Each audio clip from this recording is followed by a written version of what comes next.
Hello to all of you. The plan here for the next hour and 15 minutes is to start, the critically important point tonight to share clinical data presented at ASCO. And the way we plan to do this is we'll split the discussion amongst several of us, and we'll take a question and answer period, at the end of the presentations. Let's go to the next slide. As you will see from this one slide, there are several of the presentations that we selected for tonight, and they were selected based on the potential impact on practice today, as well as in the short period from today based on FDA approvals, which we believe will occur as the result of these presentations.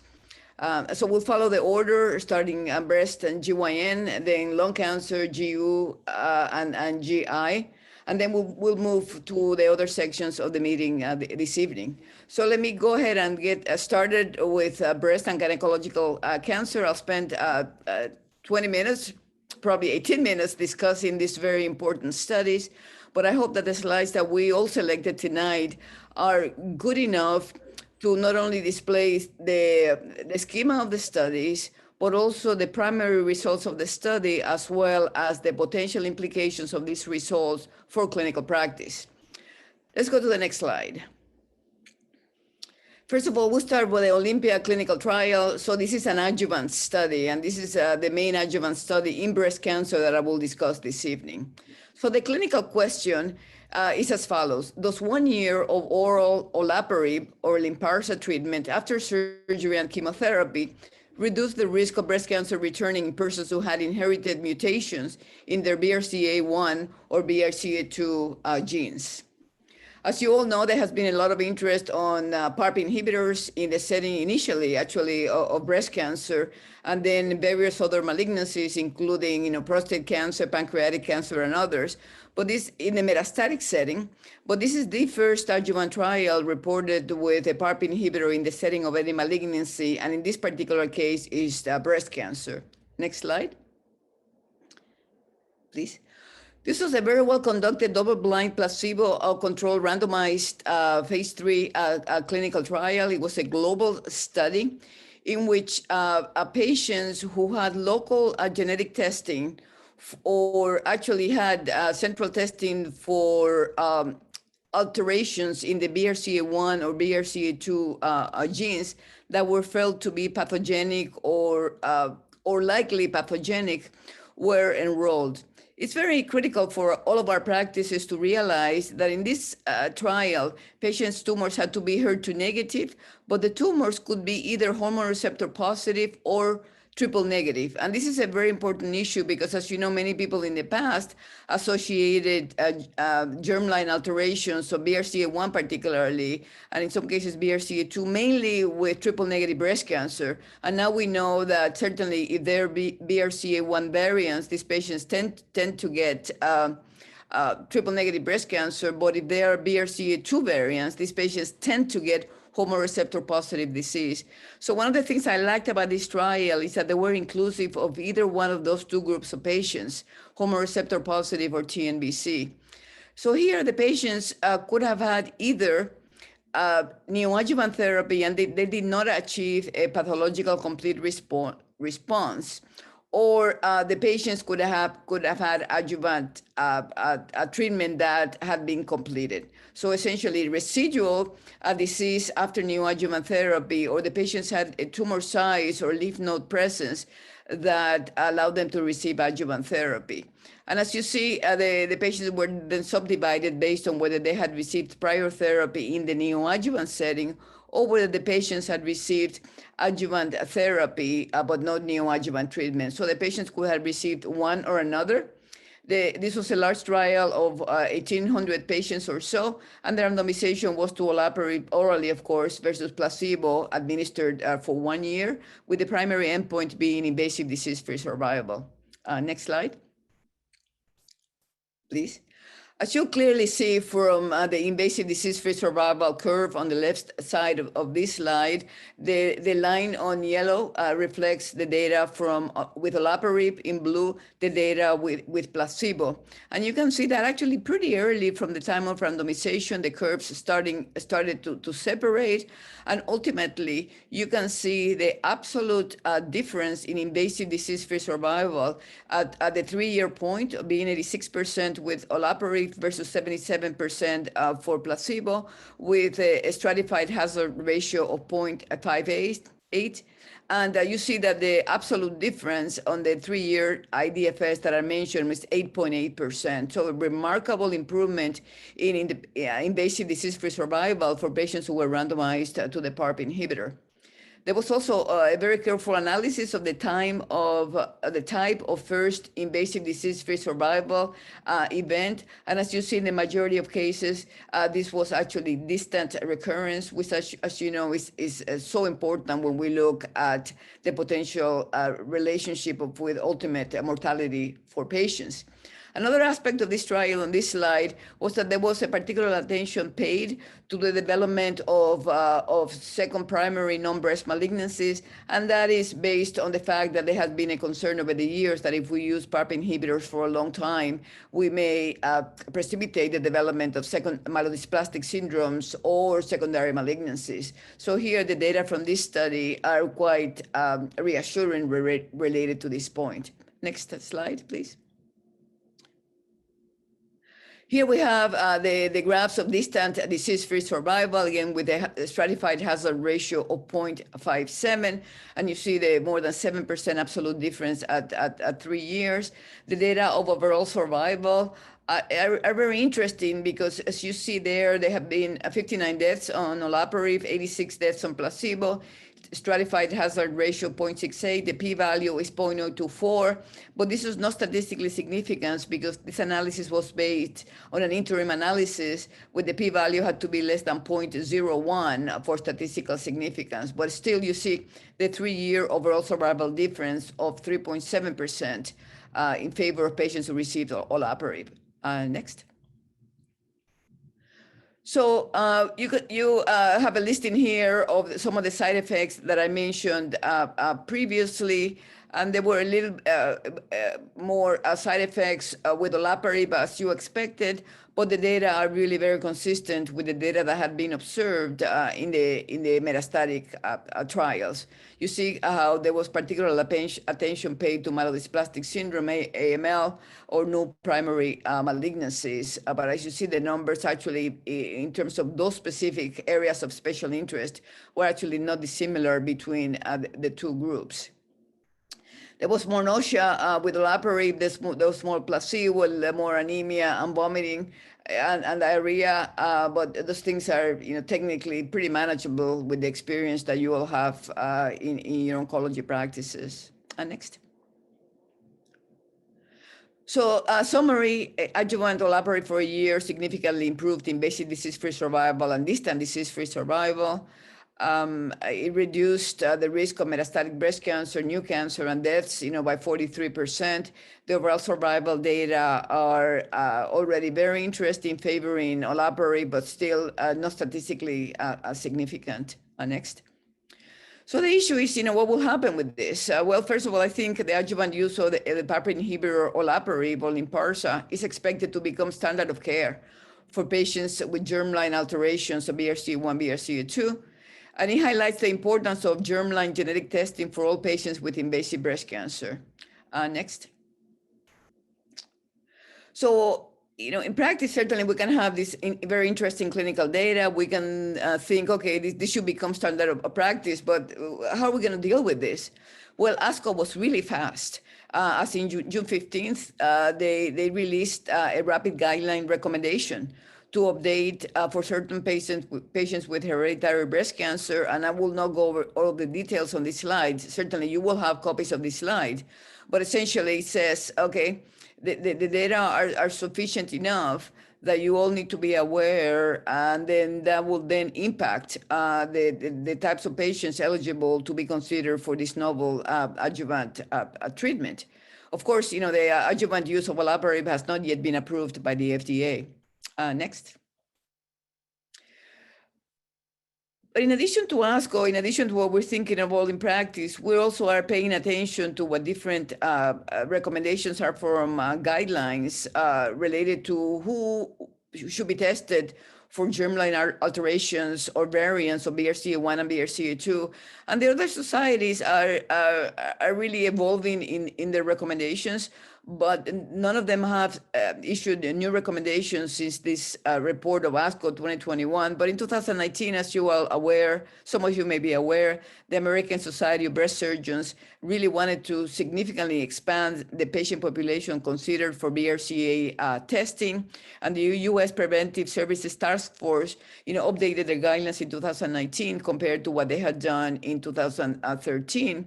Essentially also starting to hint that we should be more broad-based in terms of our consideration of which patients to test for BRCA testing. So, in our practice, we are no longer using only family history to make a decision about testing for germline alterations. Certainly these days we do more than testing for BRCA1, BRCA2. We do multi-gene testing for our patients. And again, I hope we have a chance to discuss this in the question and answer period. Next. I'll move to another slide. And the reason we wanted to put the slide here for you, it's not because I'm going to be discussing in detail any of the data from the Monarch E trial, because we discussed that when we had the San Antonio review just a couple of months ago. But I wanted to put together these slides so that you have access at essentially the two newest reports that have addressed adjuvant therapy that reflects a change of standard practice over the last few months. And one of them, the use of abemaciclib, of course, for patients, in this case, with hormone receptor positive, HER2 negative breast cancer. So a different patient population that either the TNBC or the hormone receptor positive population with BRCA alterations who participated in the olaparib trial. But I wanted to put the data, side by side to reflect that with these two studies, if you look at the bottom part of this, certainly I have the inclusion criteria, some details of the study, but if you look at the hazard ratio, it's actually quite impressive that these two new studies have led to hazard ratios of 0.6 in abemaciclib. In the olaparib study, a hazard ratio of 0.58 for IDFS improvement, again, reflecting how thinking about science, conducting well-performed clinical trials continues to lead to improve opportunities for our patients to decrease the risk of breast cancer relapse based on the biology of the disease. Next slide. For the other studies, I'm going to be pretty fast, but I hope this detailed description of Olympia helped put the data in perspective, as well as how I view the future for patient management. So now I'm going to cover these 4 studies in the metastatic setting, and then I'll cover one study in cervical cancer. So let's go to the next slide to cover Mona Lisa 3 and Paloma 3. And essentially, there's a commonality to these two studies, addressing the clinical question of whether the use of a CDK4/6 inhibitor with fulvestrant benefit patients with hormone receptor positive, HER2 negative advanced breast cancer. And you see the two CDK4/6 inhibitors involved in these studies, number 1, ribociclib or Kisqali, and in the other trial, palbociclib or Ibrance. Next slide, please. Great. We're using the same kind of schema that we've used in the past when we're trying to be succinct related to cross-study comparisons, which, as you all know, it's a little bit risky because patient populations are not identical between the different studies. But one of the questions that had been raised when we had the San Antonio breast discussion was that the Mona Lisa 3 had led to an improvement in overall survival when ribociclib was added to standard, anti-estrogen therapy. But the data from palbociclib had not yet demonstrated overall survival improvement. So the question was, why the difference between the two CDK4/6 inhibitors was in the patient population. But based on the data presented at ASCO for the Paloma 3 trial with additional median follow-up of total now of 73 months in this study that enrolled 521 patients, it was demonstrated that, as you will see, that there's actually a benefit for either one of the two CDK4/6 inhibitors to be used in the metastatic setting in terms of the impact on overall survival. Let's go ahead and go to the next slide. So essentially, here are the data that justify the conclusions that I just shared with you. On the left side, the Mona Lisa 3 using ribociclib, and on the right side, Paloma 3 utilizing palbociclib. So we have here the arms of the study on the left side, starting with Mona Lisa 3. Again, the first line setting with a hazard ratio of 0.73. And you see in terms of overall survival, the hazard ratio of 0.64 with 95% confidence intervals that do not cross 1. And then for the Paloma 3, again, with the longer follow-up in the setting of patients who had not received prior chemotherapy for metastatic disease, you see that the hazard ratio was 0.72, again, did not cross 1.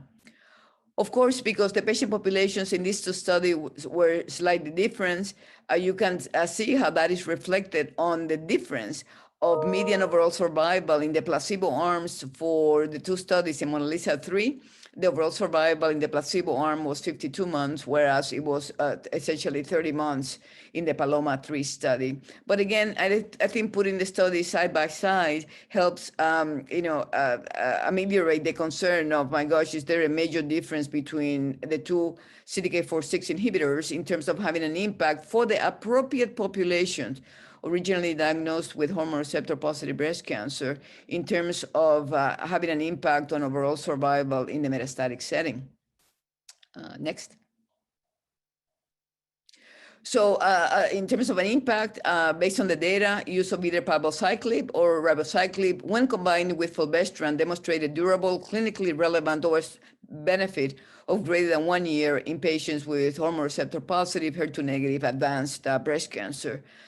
So it will be very interesting to learn from your own experience. Certainly, there's a differential of safety between the two CDK4/6 inhibitors. There were some differences in the patient populations, but at least there are some options that can be now considered when we discuss the data with patients related to impact on overall survival.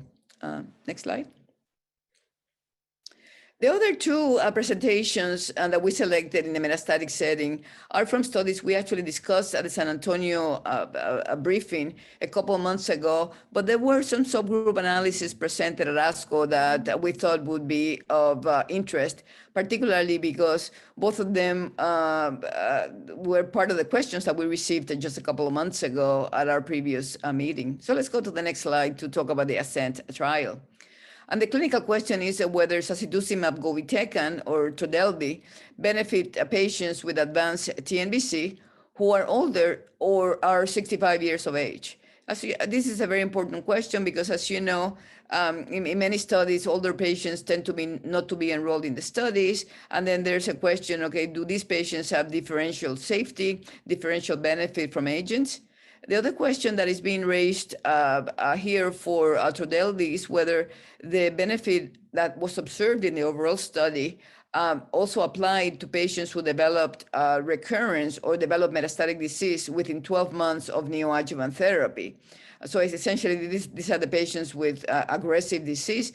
And the last question that had been raised was whether there was a differential comparison between this new ADC and antibody drug conjugate versus the different chemotherapy agents that were selected by the individual practitioners.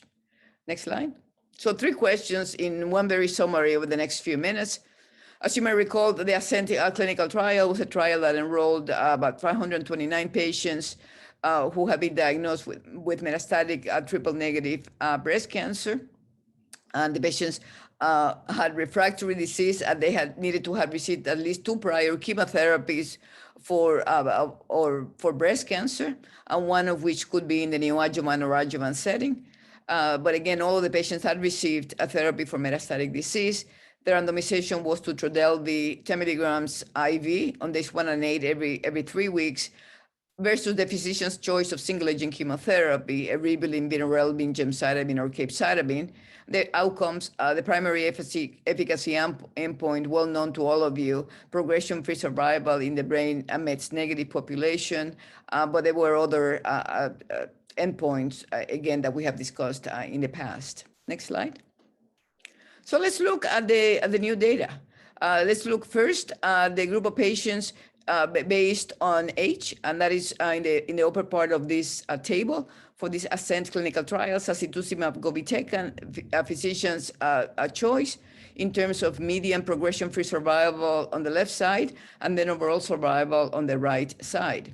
So we have for patients aged less than 65 years, for sacituzumab govitecan, median PFS 4.6 months, versus physician's choice of treatment 1.7. If patients were older or the same as 65 years of age, the median PFS actually was 7.1 for sacituzumab govitecan versus 2.4 for physician's choice of treatment. You see the 95% confidence intervals for this group. And if you look at the overall survival for these 2 patient populations, and specifically the hazard ratio, a 0.50 hazard ratio for survival in the patients younger than 65, a 0.37 hazard ratio, quite impressive, actually, for overall survival for patients 65 years or older. As you see, the median overall survival for patients 65 or older, 15.3 months for Trodelvy versus 8.2 months for single-agent chemotherapy. And then in the lower part of the slides, we have the data for patients who had developed tumor recurrence within 12 months of neoadjuvant or adjuvant therapy. And again, the relationship continues to apply, where it was clear that sacituzumab govitecan or Trodelvy was better than physician's choice treatment, even for this subgroup of patients. Next slide. Then this is the other slide I wanted to show you related to progression-free survival on the left side and overall survival benefit compared to the individual single-agent chemotherapy selected by the physicians. So on the left, again, you have PFS, and the line in green is a line for Trodelvy, and the other lines that below that one are the slides for the individual chemotherapy agents. And I think the difference is even more notable when we look at the right side of the slide, the overall survival data. So it is clear that the benefit of this antibody drug conjugate was observed for the overall group of patients, and it was observed independent of the chemotherapy agent that the patients received based on investigators' discretion. Next slide. So the impact of the ASCENT clinical trial. Well, the benefit of sacituzumab govitecan for patients with metastatic TNBC is irrespective of age, timing of tumor relapse, or individual chemotherapy comparison. Again, very relevant to our practice on a day-to-day basis. Next slide. The last study in the breast cancer session is the update of the Destiny Breast 01 trial. Next slide. And here the question is, does trastuzumab deruxtecan, also known as trastuzumab deruxtecan, also known as Enhertu, demonstrate benefit for patients with HER2-positive brain metastasis? Next slide. As you recall, this study was an open-label phase 2 multi-center global study in which patients with really advanced HER2-positive metastatic breast cancer who had received a variety of anti-HER2 therapies, including prior T-DM1, could be allowed to be enrolled, and the patients could be allowed even if they had pretreated and stable brain metastases. So that is the subject of the update presented at the ASCO meeting this year.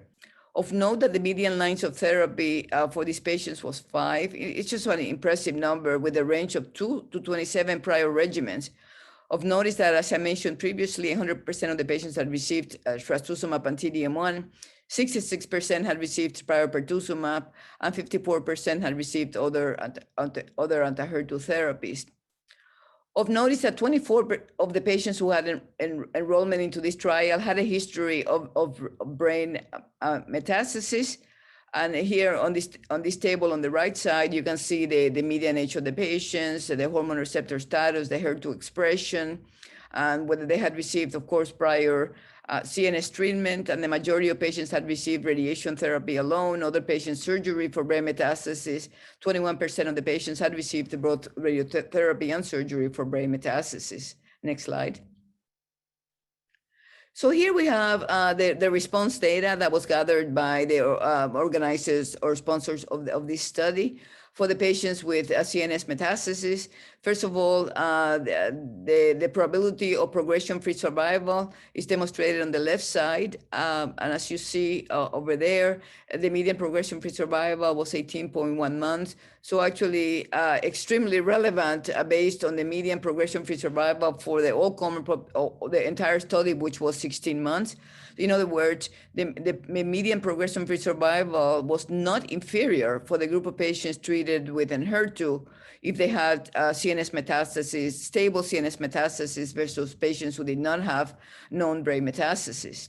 On the right side, we see the best response in brain lesions in the CNS subgroup.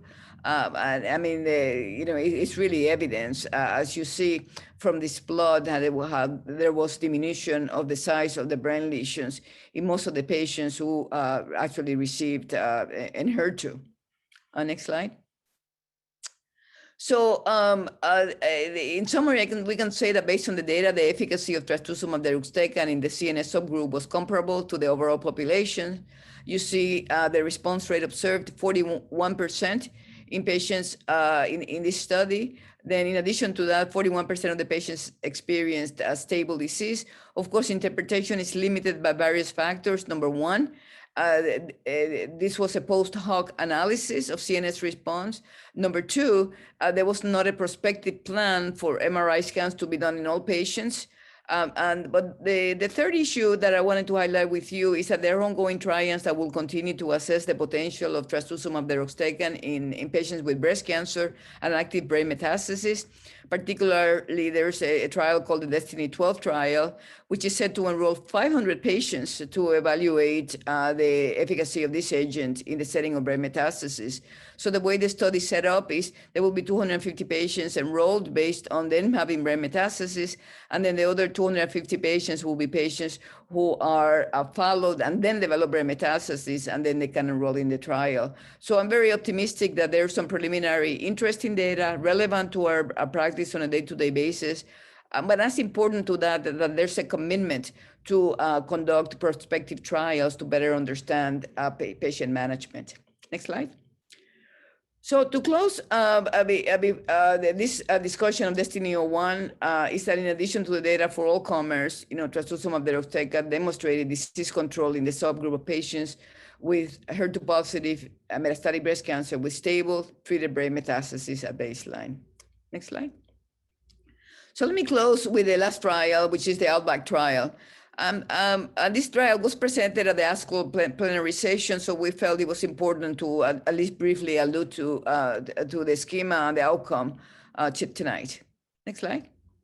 This was a trial for patients addressing the following question: does adjuvant chemotherapy following chemoradiation improve outcome for patients with locally advanced cervical cancer? We've known for if patients present with locally advanced cervical cancer, the standard of care has been, concurrent cisplatin radiation with brachytherapy, and that has been the standard now for many years. So the question is, what else can be done? Because the overall survival in this group of patients still, between 60 to about 66%. So that's why the adjuvant trial was performed. On the next slide. And as you see on the slide, patients with, again, locally advanced cervical cancer suitable for chemoradiation with curative intent, They could have had either squamous adenocarcinoma or anosquamous. And the patients received either, certainly they received concurrent chemoradiation, and then they were randomized to no further adjuvant therapy, or for the patients to receive adjuvant chemotherapy using the combination of carboplatin and paclitaxel, with the paclitaxel given once every 3 weeks, and the carboplatin given an AUC of 5. Next slide. So the data from this study did not demonstrate that there was an improvement in overall survival. The trial demonstrated there was no improvement in progression-free survival by the utilization of adjuvant chemotherapy with paclitaxel carbo for these patients with locally advanced cervical cancer. You see for overall survival, the p-value was 0.8, hazard ratio 0.9. For progression-free survival, a p-value 0.6 with a hazard ratio of 0.86. Next slide. So the impact, the use of adjuvant chemotherapy with carbopaclitaxel after chemoradiation, of course, with weekly cisplatin does not provide additional benefit for patients with locally advanced cervical cancer. Next slide. So thank you.